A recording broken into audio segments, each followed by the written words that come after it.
讲到这两化情势，当日紧张5字抗要上任的正副总统赖清德和萧美琴，今仔去到国防部听这机密简报，而且呢，这赖清德阁用未来总统的身份入去这衡山指挥所，在这个现场有风声讲，前海委会主委李仲伟也有参与，也是在场唯一的民间人士，将有可能是这接国防部长的人选。学者也分析讲，这国防部提早替赖清德补充两化情势，对赖清德要安排外交国防的人士有正面的帮助。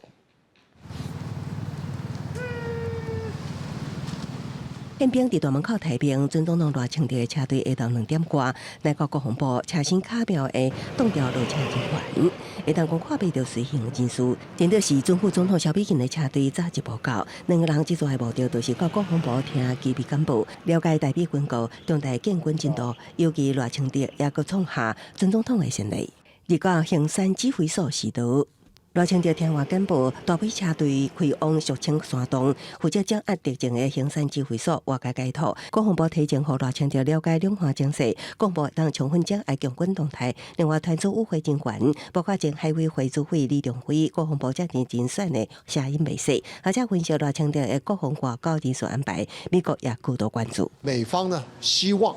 两岸呢最近呢应该是要平稳过渡，所以平稳过渡当然就是主要是520啊。那如果是这样子的话，那当然美方的这个关注，那台湾这边呢也必须有所回应。那所以我说，这个赖清德进到这个衡山指挥所呢，可能也是给美方的一个回应。参访汉翔公司是到高教基线线，赖清德了解国际各组的运作现况，强调国防甲经济是支持台湾人2大条就定了后，会继续推动产业发展。在520上任之前，我必须善用时间一方面掌握国防、国安、外交跟两岸的各项事务，那另外一方面呢，我必须要跟